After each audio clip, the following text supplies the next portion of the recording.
Hey everybody, this video is going to go over the first 4 elements of the writing process, similar to a previous video on stress, but this is going to use a different example.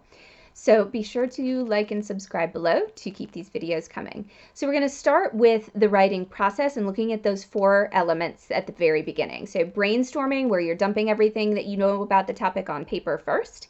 Then self-education, so you're going to go to Google and research basically just to educate yourself on your topic to see what else you could add to your topics list from your brainstorming.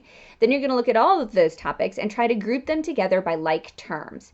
Once you have done that, from there you'll choose what you actually want to write about to write your thesis statement. And that thesis statement is going to be the backbone or spinal cord of your actual essay. So let's look at a different example. I know in the previous video I used stress, the impacts of stress, as an example. So on this time around, I want to use COVID's impact on education as an example. So as an educator, this is something that was very important to me. As a parent, this was something that was very important to me.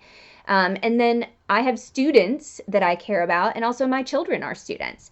So this is something that was really important to me. So I started out by looking at the different people. This is kind of already grouping a little bit because I divided what I knew as the COVID impacts on education by students, parents, and teachers.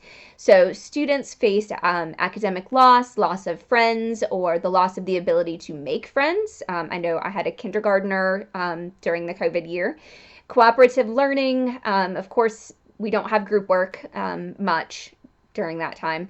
Depression and stress and anxiety were all things that students faced. For parents, many of them lost their jobs due to lack of childcare, in addition to all of the job loss due to the pandemic itself. They also had the stress and anxiety of overnight becoming a teacher of their own children. And then they had issues with lack of technology, access to technology, and the internet. So those are just some things that I remember facing as a parent. As a teacher, of course, the stress and anxiety was overwhelming. Trying to flip to an online learning environment in a matter of hours or days without having any kind of training or enough preparation, working 24/7. If you were an educator during COVID, there was no downtime. You were working constantly. But we were also in that work environment, we were socially isolated as well. We are used to cooperative learning as teachers, just like our students are. And so we didn't have other teachers to work as closely as we did when we were in the buildings.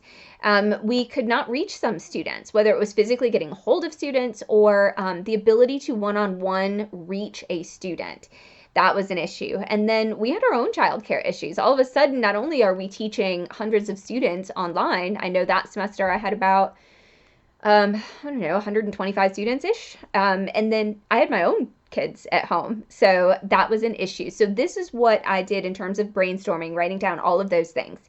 So then the next part of the writing process is self-education. So I went and spent about an hour on Google looking at all of the different impacts on students, parents, and teachers that COVID had during that time. So what I ended up coming up with, then I turned around and I grouped them. So first I looked at specifically adding on additional ideas. So for students, of course, I added less education creates future job loss and limitations on potential income in the future due to the academic loss. Loss of access to social services. So schools provide a lot of social services. We have medical care, dental care. We have food. We make sure that students eat breakfast and lunch. So for some students, that was the only food that they were really getting during the day. And all of a sudden they lacked access to that. And I know that schools tried the best they could to bridge that gap. But also safety concerns. So teachers are mandatory reporters for suspected child abuse. So we had students that if we were in the buildings with them, we would have identified them as potentially being abused and reported those. And so not having students in the building meant that we had more students who were facing unsafe environments. Sleep issues, whether it was too much sleep or too little sleep. Appetite issues, same thing, generally tied to stress, either not having access to enough food or being stressed out and not eating or overeating as compensation. There's also a greater divide between the haves and the have-nots. The people who are from high-income families or two-parent households, high-income families had access to parents for help, technology for help. They didn't have to worry about bills and having support there. They had those things sort of built in. Students on the other end from lower economic households, they didn't have all of the resources that they needed to help them be successful. So we saw a greater divide between the upper class, the wealthy class, and the poorer classes. We also had increased issues with abuse. Parents, we would add strained relationships within the family due to all of these things that were already listed. Sometimes it's very hard when you are suddenly becoming the teacher of your own children. That puts a strain on the relationship because you're trying to wear a different hat as a parent. You're trying to be a teacher, and those are not necessarily the same roles. So sometimes that strained those relationships. It made it hard, and parents were already, stressed out due to all of the other issues, and then sometimes there were issues with taking stress out on them, out on your children, and so those kind of relationships for some families became strained. For teachers, we had increased burnout and more turnover. The turnover and burnout was real during COVID. And we also have, as it turns out, fewer people now going into college teaching programs. So we are facing a future with fewer teachers. And a lot of that, I think, is due to COVID and how all that was handled. We also have sleep and appetite issues for teachers as well as students. And then a lot of teachers face issues with depression. So once I had all of that stuff for my self-education, then I started grouping. And now I had already sort of organized this by grouping in terms of the people. So students, parents, and teachers. And really, that's probably how I would write about it too. But you could also break each of those groups into subgroups, umbrella groups for mental impacts, physical impacts, social impacts, financial impacts, and societal impacts of COVID on education. So then I went back through my list and kind of put those numbers in there for where would this fall. So if I'm writing about just the mental impacts, I could write about stress and anxiety for students, for parents, and teachers. So this is a very broad topic. Alternately, your umbrella terms or groups could also just be students, parents, and teachers. So once you have done your grouping, then you're going to move on to your thesis statement. And from all of this information, there are a wide variety of thesis statements that you could come up with. You could have something as simple as looking at just the mental impact of COVID on students. And that's a very narrow topic, and you would have narrow things to write about. But you could also turn this into a graduate level thesis paper that is looking at all of these aspects. And so that would be, a big, long essay project. So one other thing to consider, again, with any kind of, if I find it, here we go. These are some thesis statements. Is where I want it to be? Yes. Okay. So the other thing to consider is counter arguments. And again, that would be looking at potential benefits to COVID. I know for some families, their relationships actually improved because they were spending more time together, that kind of quality time and really learning about your children as people and kids learning about their parents as people. That brought some family members closer together. Some found alternate jobs and workspaces that allowed them more flexibility and were able to spend more time with their kids or even to make more money. There were some families that turned to homeschooling and found that a one-on-one education allowed their children to pursue more interests. They had a more tailored education. So there were some positive impacts of COVID on some families in terms of education. And so if you have to include a counter argument, those are some things that you would want to consider. In terms of thesis statements, again, this is an argumentative sort of essay, but this could work for expository or literary analysis papers as well. You must have your topic for this. This would be the COVID and education. You have to have your stance. So this has to be a word in terms of an argument essay that reveals my attitude, the stance that I'm going to take on the paper. So this would be something bad, that COVID had a poor impact on education. If it is an expository essay, it's the main idea, the point that you are trying to make about your topic. And then if it is literary analysis, it might be the theme statement, for example.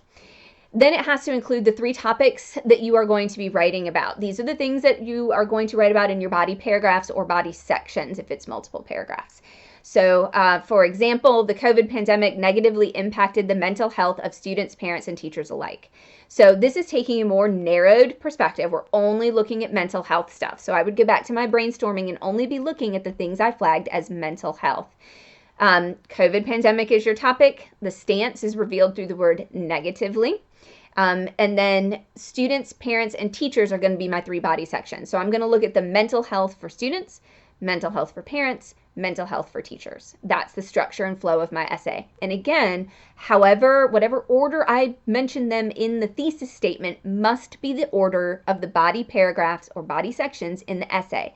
That's parallelism. It's like parallel lines in math. So whatever order they go in here is the order of the paper. When you're writing your thesis, think carefully about the order that you want to put these topics in, because you're going to follow that order throughout the paper. That particular thesis statement focuses on a singular aspect. Another example, the COVID pandemic had detrimental effects on the mental, physical, and social well-being of students around the country or students around the world, depending on the studies and research you would choose to use. Topic is the COVID pandemic. We are looking specifically at students. That would exclude parents and teachers from this particular essay. Detrimental reveals the stance.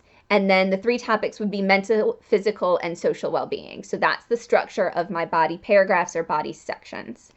And that is a basic focus on a singular group of people. It also could be expanded. So under mental health, that could be a single paragraph, or that could be multiple paragraphs. So how students developed anxiety in their mental health, or how they developed depression. So that could be multiple paragraphs. Physical consequences, physical effects on students. That could be, cardiac effects, insomnia, appetite, weight, whatever. And then social well-being. That could look particularly at the instances, increased instances of abuse. This could be access to social services. So it could be a simple 3 body paragraphs, but it could also be 3 body sections composed of multiple paragraphs.